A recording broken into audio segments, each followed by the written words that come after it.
Livro de Melquisedeque, a história de um vaso, capítulo 1.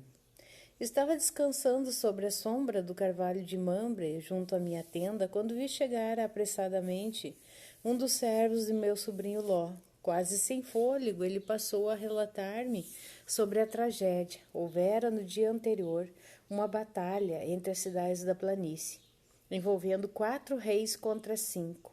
Como resultado, Sodoma fora derrotada e muitos de seus habitantes levados cativos, entre eles o meu sobrinho Ló. A notícia deixou-me muito aflito, pois ao mesmo tempo em que sentia que precisaria sair em seu socorro, via-me fragilizado sem nenhuma condição. Sempre fui um homem pacífico e detesto aqueles que derramam sangue.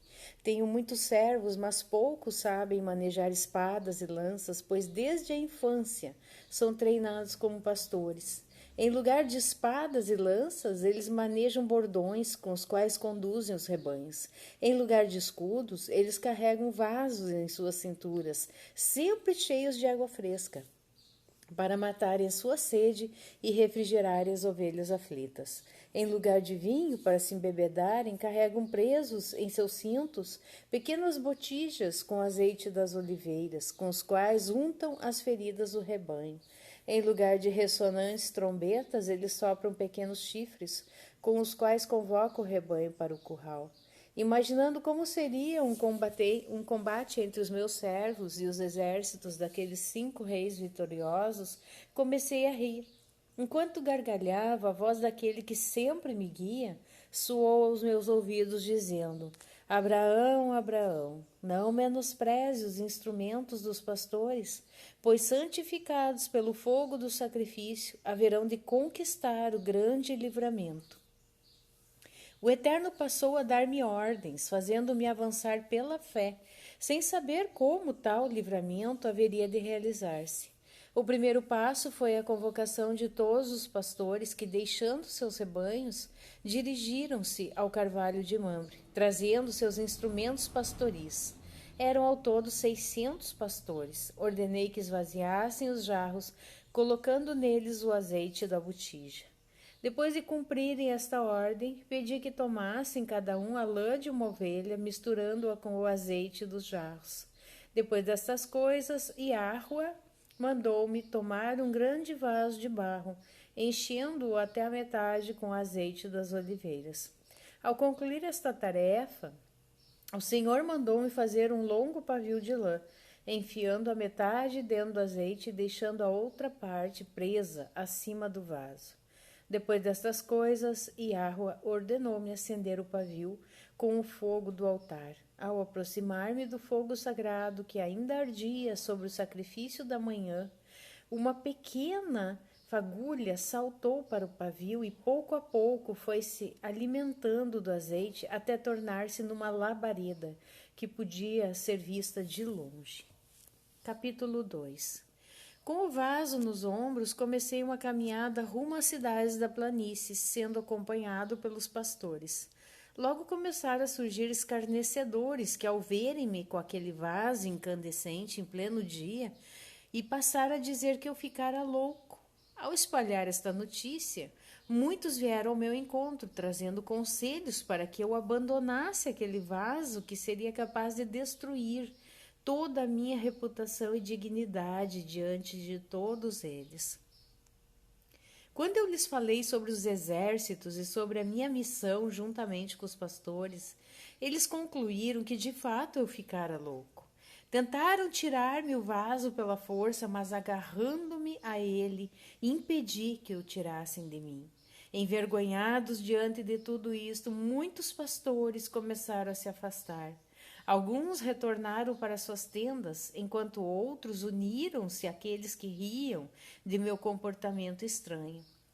Sentindo-me sozinho com aquele pesado vaso sobre os ombros, comecei a angustiar-me. Ansiava encontrar alguém com quem pudesse compartilhar minha experiência, mas todos lançavam-me olhares de reprovação. Lembrei-me de Sara, minha amada esposa. Em obediência à voz de Iahua, havíamos trilhado por muitos caminhos, estando Sara sempre ao meu lado, animando-me a prosseguir mesmo nos momentos mais difíceis. Com certeza, Sara me traria consolo e forças para continuar firme, conduzindo o vaso da salvação. Enquanto avançava pelo caminho, pensando em Sara, a vi no meio da multidão. Ao dirigir-me a ela, fiquei surpreso e desalentado ao ver em seus olhos o mesmo menosprezo daqueles que me chamavam de louco, por conduzir em pleno dia chama que se desprendera do altar.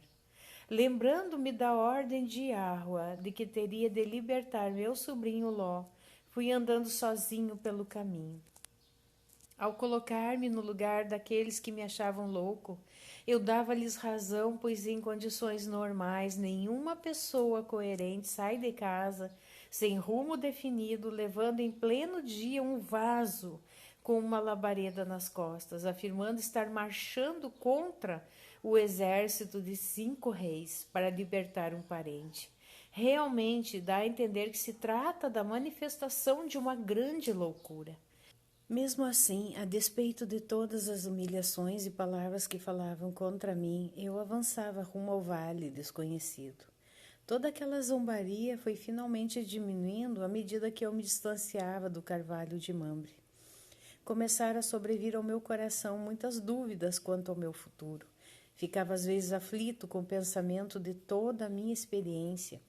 Desde a convocação dos pastores até aquele momento, poderia ser de fato demonstrações de uma loucura. Cheio de dúvidas, comecei a pensar na possibilidade de abandonar à beira do caminho o vaso, retornando para junto do altar. Esses eram os conselhos, alguns pastores e amigos que, condoídos de minha solidão, ainda vinham ao meu encontro, aconselhando-me a retornar. Ali, diziam, eu poderia conquistar novamente a confiança dos pastores, voltando a ser, quem sabe, até mesmo um sacerdote honrado como outrora. Sobre o altar, diziam, havia um fogo muito maior que aquele que eu carregava nos ombros. Estava a ponto de retornar quando Sara veio ao meu encontro, contando-me sobre o desprezo que muitos pastores lançavam contra mim. Ela estava consternada, pois toda aquela desonra recaía também sobre ela, ao ponto de não sentir mais desejo de permanecer junto daquele altar. Depois de alertar-me, Sara passou a falar-me de um plano. Poderíamos, quem sabe, nos mudar para uma cidade distante, onde esqueceríamos todo aquele vexame. Esquecendo-me da voz que mandara me seguir rumo à planície, respondi para minha esposa que eu estaria disposto a acompanhá-la para qualquer lugar se ela permitisse que eu levasse o vaso. Ele seria o nosso altar, aquecendo e iluminando as nossas noites com a sua chama. Ao ouvir sobre o vaso, Sara voltou a irar-se, afirmando não entender minha teimosia em continuar levando sobre os ombros aquele símbolo de vergonha e desprezo. Depois de dizer-me tais palavras, voltou-me as costas, retornando para a tenda.